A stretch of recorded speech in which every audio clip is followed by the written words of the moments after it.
The fluorescent lights flickered, casting jagged shadows across the cracked tiles of the Eastview Mall, abandoned since the 90s.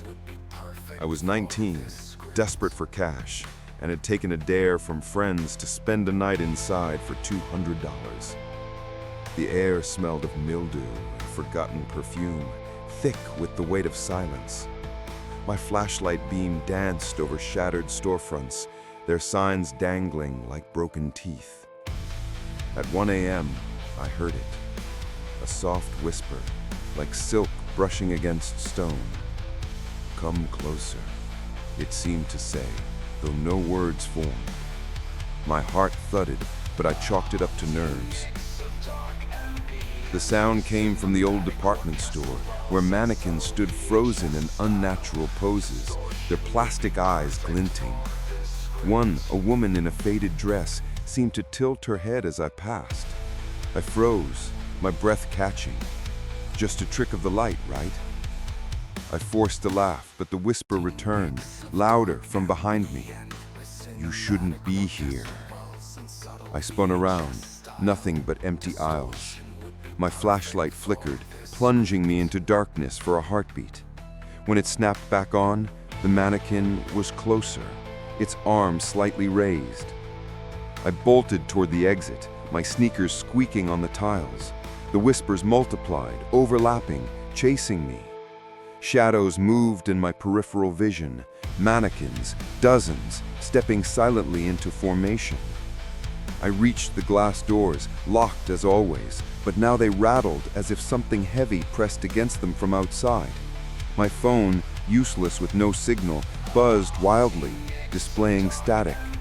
The last thing I saw before smashing a chair through a window to escape was the mannequin's face pressed against the glass, its mouth open in a silent scream.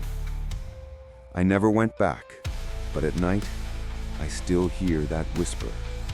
"You left me alone." When the city condemned Willow Plaza Mall, I was hired to catalog its assets before demolition. The job was simple: list what could be salvaged. At dusk, the mall felt alive, its escalators humming despite the power being cut years ago. The air was stale, heavy with dust that stung my nose. I started on the second floor, noting broken chairs and warped posters. Then I heard it, a rhythmic thump from the central escalator, like footsteps descending endlessly. I approached, my clipboard trembling in my hands. The escalator moved downward, its steps creaking, but no one was on it. I leaned closer, and a cold breeze brushed my neck, carrying a faint moan. "Help me," it whispered. I stumbled back, heart racing. The escalator sped up, the thumps growing louder, faster. Shadows flickered at the bottom, where the steps vanished into a dark pit. I swore I saw a hand reach up, pale and clawing, before sinking back. I called my supervisor, but the line crackled with static, and a voice, not his, hissed, "Stay." I ran for the stairs, but the escalator's hum followed, echoing through every corridor. When I reached the exit, the doors were sealed shut, as if welded. Panicked, I hid in a janitor's closet, clutching my flashlight. The thumping stopped, but scratches began outside the door, slow and deliberate. I stayed until dawn when the doors inexplicably opened. The escalator was still, but a single muddy footprint marked the top step.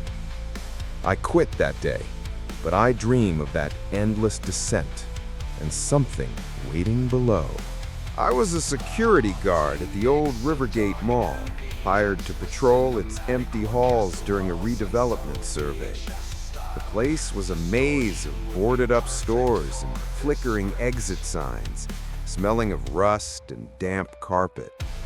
At midnight, a faint melody drifted through the air, a music box tune, slow and mournful. I followed it to a shuttered toy store, its windows smeared with grime.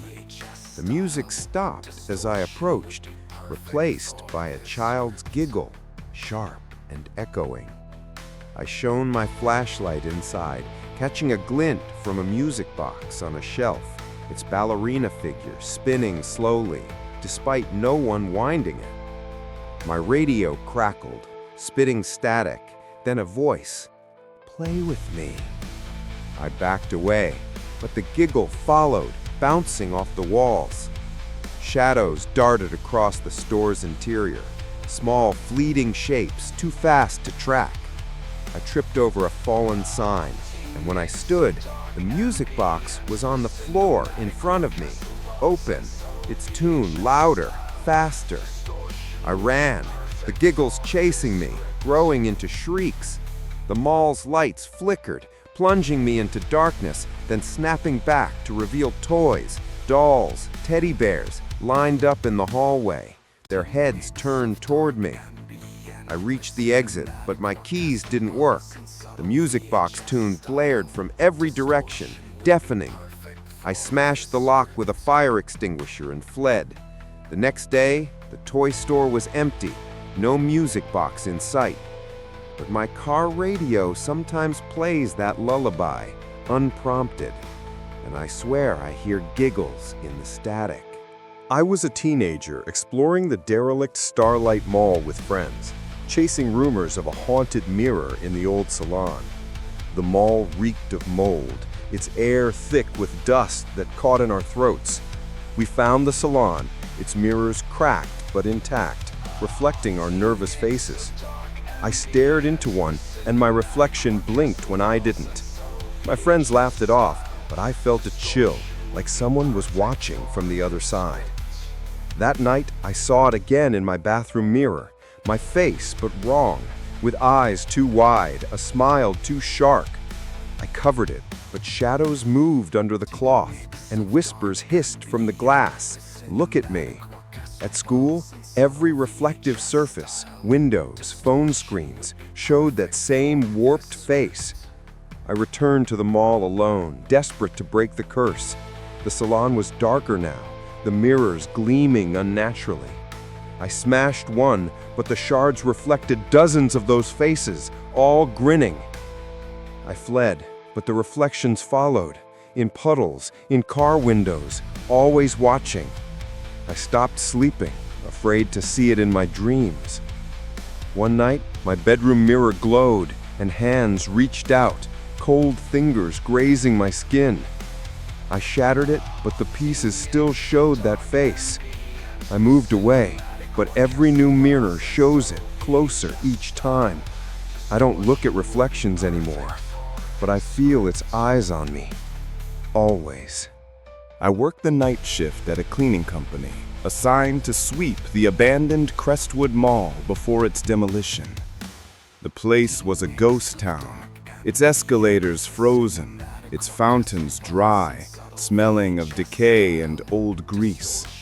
At 2 a.m., I noticed one store's lights were on, a small electronics shop, its sign reading, "Open 24/7.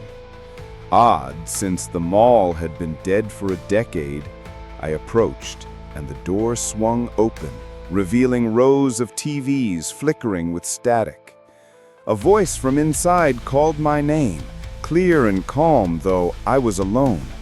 I stepped in, and the TVs flashed images of me, working, sleeping, even moments from my childhood. The air grew heavy, like a storm was brewing. A figure appeared on every screen, faceless, its silhouette glitching. "Stay," it said, and the door slammed shut. I pounded on it, but the TVs blared louder, showing my future. Me, trapped in the store, my face blank like the figures. I grabbed a mop and smashed the screens, but they flickered back on, the figure closer, its voice now a scream. "Stay!" The door finally opened, and I ran, never looking back. The mall was demolished weeks later, but I found a photo online of the rubble. Amid the debris, one store stood untouched, its lights on, TVs glowing. I don't clean anymore, but I still see that figure in every screen's reflection, waiting.